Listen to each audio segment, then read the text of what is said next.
Assalamualaikum warahmatullahi wabarakatuh. Bismillahirrahmanirrahim. Alhamdulillahirabbil alamin wassalatu wassalamu ala asyrafil anbiya'i wal mursalin sayyidina wa habibina wa syafi'ina wa qurrati a'yunina Muhammadin wa ala alihi wa sahbihi ajmain wa ba'du. Para hadirin hadirat muslimin wal muslimat rahimakumullah. Hari ini kita akan berfungsi berkenaan bagaimana cara untuk kita taubat nasuha setelah telanjur melakukan dosa besar. Saudara-saudara sekalian, keinsafan seseorang itu akan mendorong dirinya untuk melakukan ketaatan dan tekun melaksanakan ibadah serta melaksanakan amal soleh.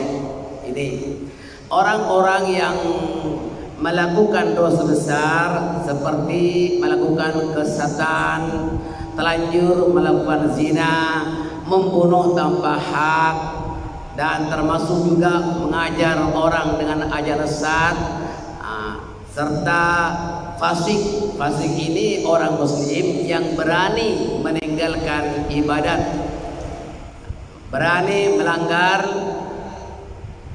melanggar syariat Allah Subhanahu wa taala. Ini berdosa besar.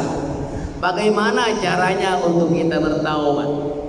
Selain daripada kita memperbanyak membaca istighfar dan menyesali perbuatan itu serta berhenti daripada perbuatan dosa itu, hendaklah kita beramal soleh.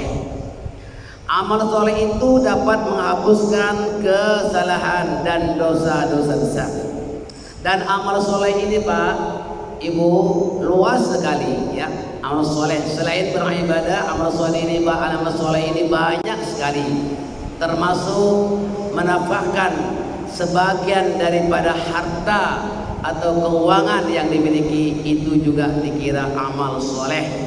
Nah, saudara-saudara sekalian, orang yang tak mau bertaubat sampai dia meninggal dunia, maka dia akan diazab oleh Allah Subhanahu wa taala, azab yang berlipat ganda.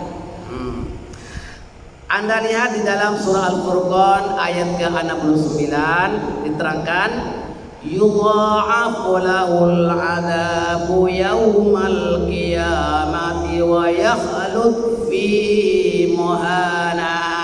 Akan dilipat gandakan azab untuknya pada hari kiamat, dan dia akan kekal azab itu di dalam keadaan hina. Nah, selagi hayat di kandung badan, yakni belum nazar, orang itu ada masa untuk bertaubat. Jangan lambat-lambat bertaubat kepada Allah Taala. Andai kata orang yang melakukan kesesatan, telanjur berzina, mencuri hak orang dan mengajar kesesatan ini, maka Allah Taala akan menggantinya kejahatan itu dengan kebaikan. Maknanya apa? Masih ada pintu bertaubat. Nah, illa man taba wa amana wa amila amalan salihan fa ulaika yubaddilullahu sayyi'atihim hasanat. Ini surah Al-Furqan ayat ke-70. Nah, apa maknanya? Allah Subhanahu wa taala kecuali akan mengampuni dosa orang yang melakukan kejahatan itu, kecuali orang yang bertaubat, beriman dan mengerjakan amal soleh, maka keburukan mereka itu diganti oleh Allah dengan kebaikan, dan adalah Allah Maha Pengampun lagi Maha Penyayang. Ini namanya merupakan satu penawaran dari Allah. Orang yang telanjur melakukan dosa besar itu ada taubatnya, ya, ada taubatnya dengan segera. Sekarang kita ketahui ada ajaran-ajaran sesat di Singapura ini, ya. Dan dulu-dulunya ada ajaran-ajaran di mana ajaran itu ajaran yang dinamakan ajaran taslim, ya. Ada ajaran-ajaran yang menyimpang daripada Al-Quran dan bermacam-macam lagi. Alhamdulillah Singapura MUIS bekerja sama dengan masyarakat telah diberantas ajaran itu, di mana ajaran itu sudah berlalu. Sekarang yang masih ada adalah ajaran sesat. Mereka itu mengajar tanpa ilmu. Dia menafsirkan Al-Quran sesuka hati, mengikut pikirannya. Tidak boleh kita menafsirkan Al-Quran sesuka hati ikut pikirannya. Daripada itu maka orang itu segera bertaubat. Sekarang sedang ditangani bagaimana caranya sih untuk kita ini menangani, untuk memberantas orang-orang yang mengajarkan kesesatan itu. Hum dallu wa adallu. Artinya mereka itu sesat dan menyesatkan orang lain. Selain dia sendiri sesat dan mengajar, menyebabkan orang itu jadi sesat, maka pahalanya itu berlipat ganda, azabnya juga akan berlipat ganda. Saudara-saudara sekalian, selain daripada kita memperbanyak ibadah, ya, memperbanyak membaca istighfar, mengerjakan amal soleh yang amat luas, selain kita konsisten beribadah kepada Allah, maka menafkahkan sebahagian daripada hartanya di jalan Allah. Saudara-saudara sekalian, ingat, menafkahkan harta di jalan Allah ini amat luas, ya, yakni mengeluarkan harta itu untuk nafkah keluarganya, memberikan nafkah kepada istrinya dan orang-orang yang ditanggungnya. Itu nafkah di jalan Allah Subhanahu wa taala. Selain daripada itu, kita hendaklah bersedekah, berderma, ya, serta mewakafkan sebagian hartanya itu untuk masjid, untuk madrasah. Lebih-lebih Masjid Al-Amin ini memerlukan dana untuk wakaf. Semua orang masyarakat kita dan paham dan tahu bahwa masjid ini masih ada kekurangan.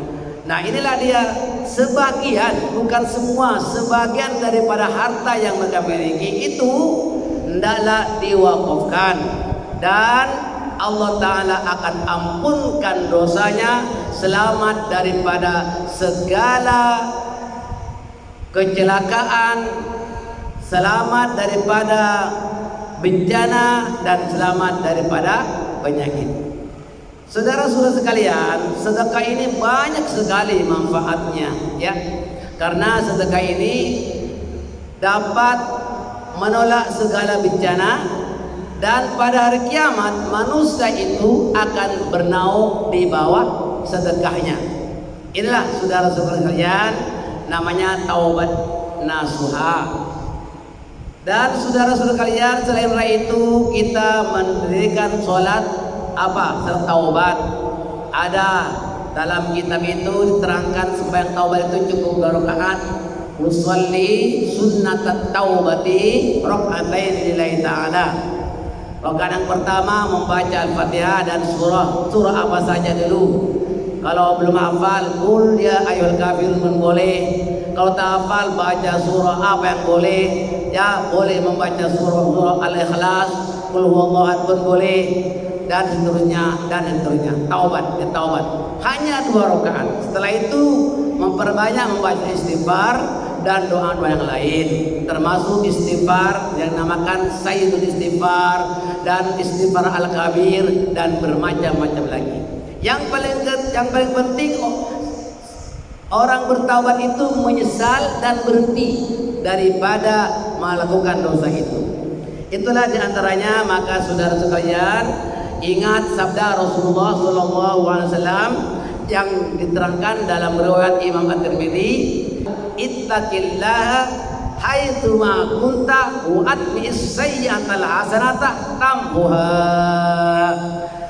Takutlah kamu kepada Allah di mana saja kamu berada, dan ikutilah perbuatan burukmu itu dengan kebaikan, niscaya kebaikan itu dapat menghapuskan keburukan. Itulah diantara yang harus kita lakukan, saudara sekalian.